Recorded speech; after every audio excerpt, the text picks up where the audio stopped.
Hello everyone, I hope you're doing well. So as you can see, we are starting, just one second. We are starting in chapter 1, poverty, lesson 1, famine, causes and effects, and we are in the second week. I want you, before I start this lecture, to brainstorm, to think of ideas that comes to your mind about poverty, ideas, images, anything that comes to your mind, and write them down. Next, I want you to look at these pictures and infer from them what do you see, and you can describe them. So you can see in this picture, there are kids who doesn't look clean, and they are all eating from one plate. You can see here women standing in line to get maybe gas. You can see here someone who's working so hard and even suffering to reach to something. Here you can see children who are not healthy, if you can look at their bodies and their stomach. Here you can see a woman who's happy, cheerful. She looks like she's done with her work, maybe on time. Here you can see this land is dry and there is a really small quantity of water. Here you can see someone who's maybe suffering from a severe headache. Here also you can see poverty. They are not living in a clean place and a place that's healthy for them. Here also you can see that this woman may be having some symptoms of some illness. In this picture, you can see two people shaking hands, which means they are making a deal together, and someone is handing money indirectly to the other person, which means he is bribing the other person, which is illegal. And here you can see a large group of children and women who also look poor and in poverty. They are under the sun. And as I said, it's a really large group. So after you have looked at the pictures and inferred their meanings, here you have these keywords which you have to understand and to memorize their meanings.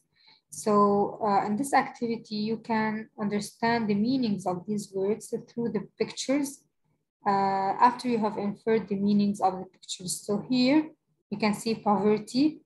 Here scarcity. So scarcity is like not being able to get your basic needs. As you can see, these women are standing in line to get some gas. Here, this person is striving, which means he's working so hard and maybe he's suffering to get what he wants. Here there is famine. As I said, they are not in a good health. Here it's efficiently because this woman looks like she's done her work efficiently and on time.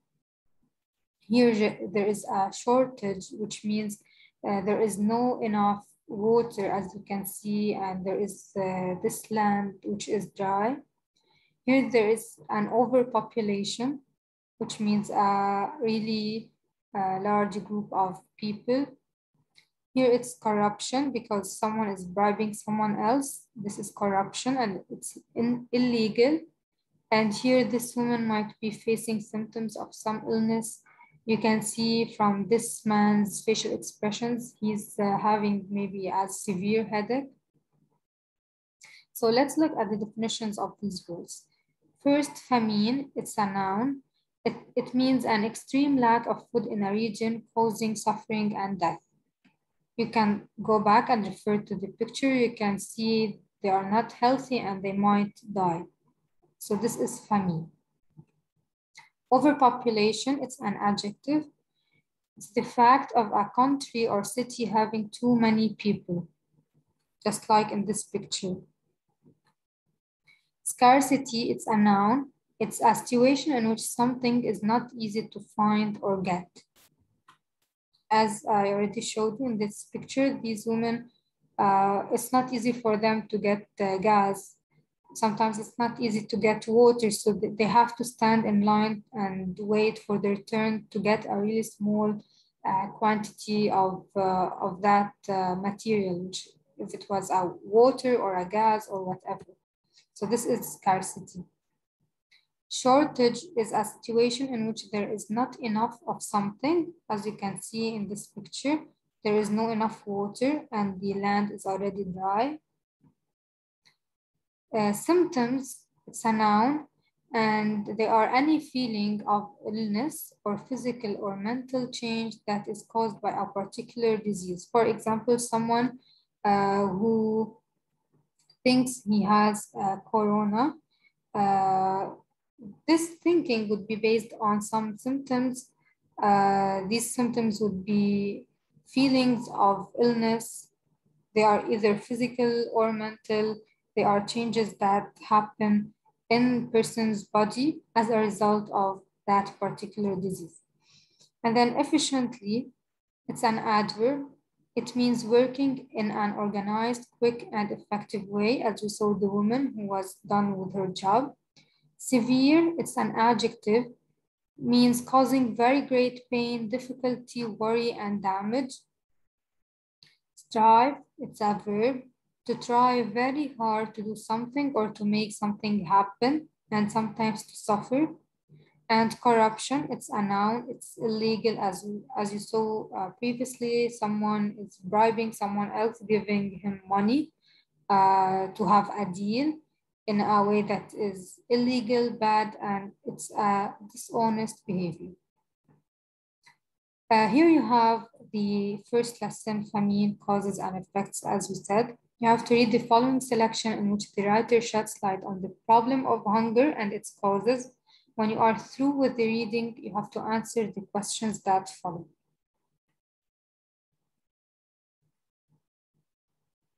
So here you have the questions. Part A, you have to answer the following questions using complete sentences of your own. You have to be aware of that, using complete sentences of your own, which means we don't just get the answer from the passage and copy and paste it.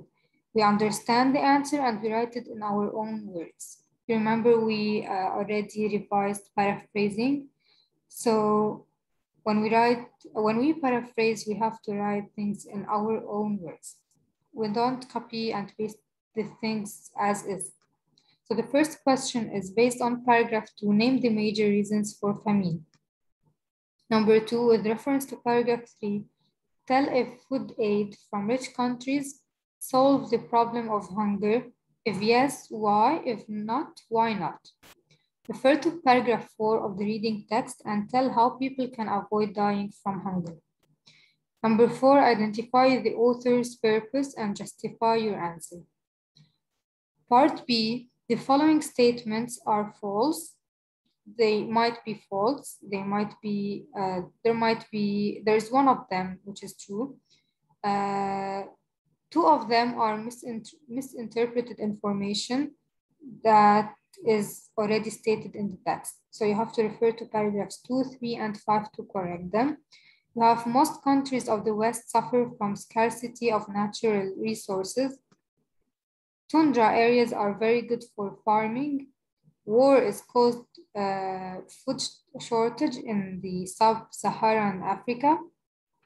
So you have to look them in paragraphs 2, 3, and 5, check if they are false or true, and you have to say why. So here you have the answers. Number 1,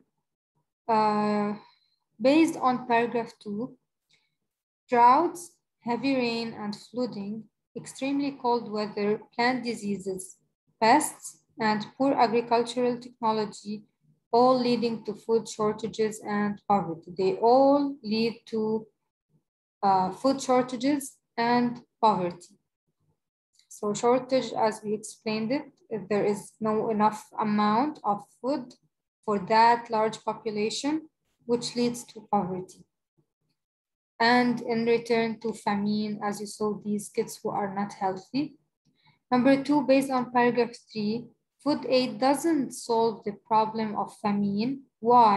Since the distribution of the basic food is carried out and controlled by the wealthier countries of the West. The less fortunate countries are most of the time unable to import it and distribute it efficiently among all people. So the less fortunate countries, which means the countries that are poor, that are less developed, they cannot import the basic food and distribute it to people. That's why, and they have, of course, that large number of people. So this leads to famine. Number 3, people can avoid death due to hunger or can avoid dying from hunger by distributing food aid to poor countries. So if we want to help people in countries that are dying from hunger, we can distribute food aid. We can offer them help by giving them food to these people in the poor countries.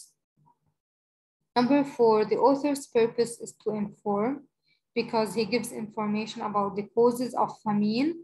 He's giving us information why famine is taking place, why there is famine in some countries, and how to avoid it in poor countries. He's giving us information. That's why the purpose is to inform us. And here, the true and false. Number 1, most countries of the West suffer from scarcity of natural resources. False, most countries of the East. Tundra areas are very good for farming. That's true. War caused food shortage in the sub-Saharan Africa. False, natural disasters such as floods and droughts caused food shortage. And that's it. Thank you for listening. If you have any question, you can send it either by email or on the WhatsApp group, and you can write your questions down. You can ask them in class. Have a nice day. See you.